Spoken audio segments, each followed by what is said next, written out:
तुम दोनों के हाथों तड़प तड़प के मरने से अच्छा है भला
हमारे रहस्य तुमने किसको पहुंचाए?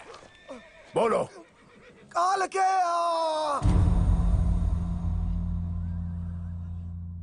के रणनीति नहीं मानते। उनकी दरिंदगी हमारी सोच से परे है। अगर वो राज्य में प्रवेश कर गए तो एक एक बच्चे को जान से मार देंगे। भेड़ियों की तरह हर एक औरत पर टूट पड़ेंगे। सारे घरों को लूट कर आग लगा देंगे। ऐसी बातों से छोटे मोटे राज्य डरते होंगे। हमारे पास 25,000 सैनिकों का बल है, तो हम क्यों डरें? कालके के पास कितना सैनिक बल है? 1 लाख।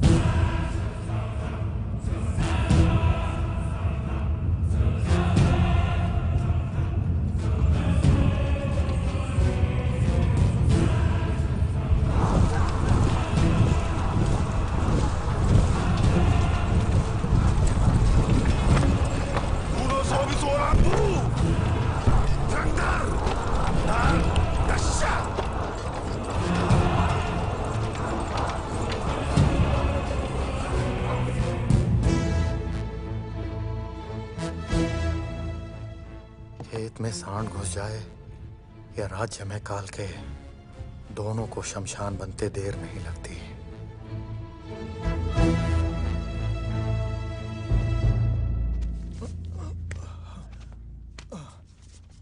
हमें अपने राज्य की सुरक्षा भी करनी है और शत्रु पर भरपूर प्रहार भी। हमारी व्यू रचना क्या होनी चाहिए? त्रिशूल व्यू। त्रिशूल व्यूह सिर्फ पुस्तकों में पढ़ा गया है। इससे अधिक कोई कुछ नहीं जानता। ऐसे व्यूह के साथ तुम युद्ध करोगे? कोई नहीं जानता तो काल के भी नहीं जानते होंगे। इसका प्रयोग अवश्य करना चाहिए। मैं सहमत हूं। मेरी अनुमति है। हमारे राज्य में प्रवेश करने का यही एक रास्ता है। कटप्पा, शत्रु को रोकने के लिए आपको कितने सैनिकों की आवश्यकता होगी? 5,000 राजमाता। बर्छियों और ढालों से मैं एक लोहे की दीवार बनाऊंगा। सेना को एक अभेद किले में बदल दूंगा। मैं उत्तर दिशा की ओर से सेना का नेतृत्व करूंगा। दक्षिण की सेना का उत्तरदायित्व मेरा होगा। हमें गुप्त सूचना मिली कि कालके का सेनानायक स्वयं पीछे रहकर अपनी आधी सेना को आगे भेज देगा। अपनी व्यूह रचना और हथियारों के बल पर हम किसी भी सेना को एक पहर तक रोक के रख सकते हैं, लेकिन इस एक पहर में हमें कालके के सेनानायक को मार गिराना होगा।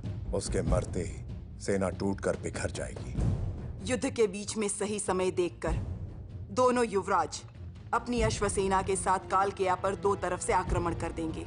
हमारी व्यू रचना समझकर हम पर पलटवार करने में उन्हें कम से कम 1 पहर लगेगा। इतना बहुत है मां, विजय प्राप्ति के लिए। आधा पहर भी बहुत है उसका सर धड़ से अलग करने के लिए। अद्भुत। इसी युद्ध के साथ नए राजा का निर्णय भी हो जाएगा।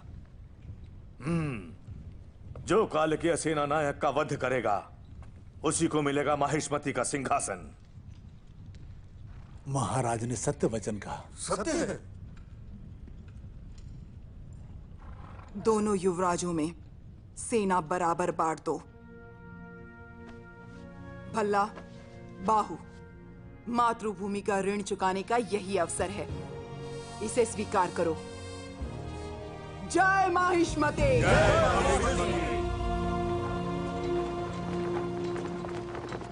तुम्हारे ताया ने तुम्हारे साथ अन्याय किया है बाहु। तुम्हें ऐसे शस्त्र दिए हैं जो सिर्फ किले की दीवारें गिराने के काम आते हैं। खुली रणभूमि में ऐसे शस्त्रों की क्या आवश्यकता? तलवारों वाला रथ और तीर चलाने वाले हथियार तो भल्लाल देव को दे दिए। तुम्हें इसका विरोध करना चाहिए था बाहु। माहिष्मती सिंहासन अब आपके पुत्र का ही है प्रभु।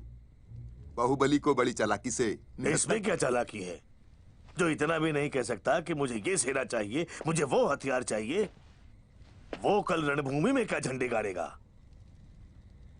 बलवान को और बलवान करो, इसे चालाकी नहीं राजनीति कहते हैं।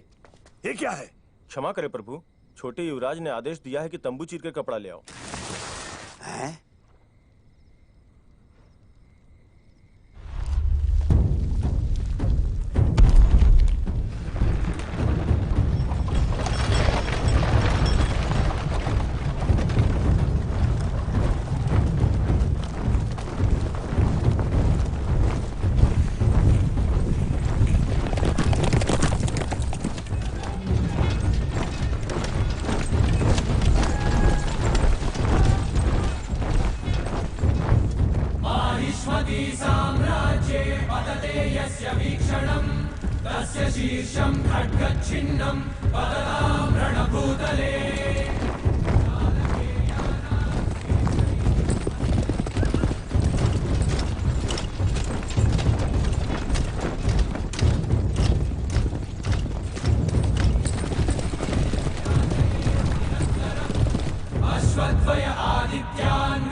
बाहुबली ओ भी।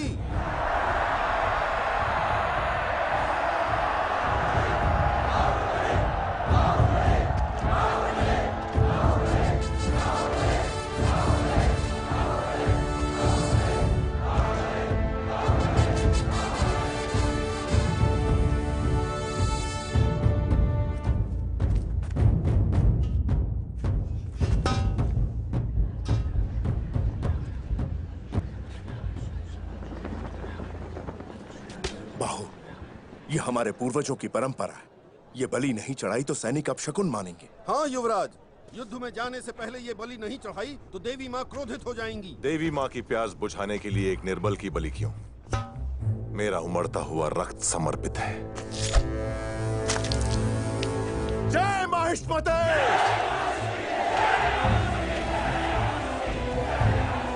जय माहिष्मते।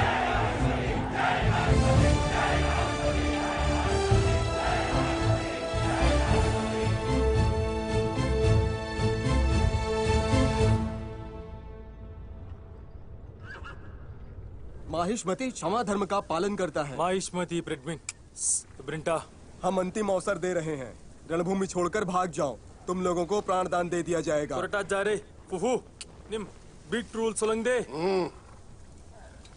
निम्डा डोजरस टेल मी हर तबुश क्रैक ओइकनिम बोमला मोहिनो जुकू लोहक्वे। तुम्हारे दोनों पुत्रों में जो मुझे मारेगा तुम उसे राजा घोषित करोगी, क्या ये सच है? उनकास्ता मिनो पीजरा शुक्वे। और अगर वो दोनों मेरे हाथों मर गए तो? मिन बहत्ते सरत्रामा माइश्वृतिम रिमसा इंकनिम मिन महत्ति चुहोर फ्रोत नमटा स्वीक दे ता राक्षुर तुम्हारे राज्य को और तुमको वश में करके मैं जो पुत्र पैदा करूंगा उसे राजा बना देना।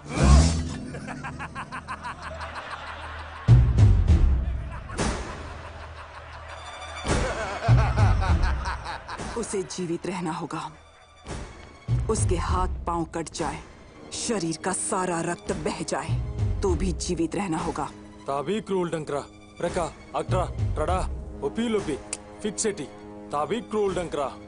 ये तो उसकी दोनों आंखें नोच खाएं और पेट से सारी आतें बाहर आ जाएं, तो भी जीवित रहना होगा।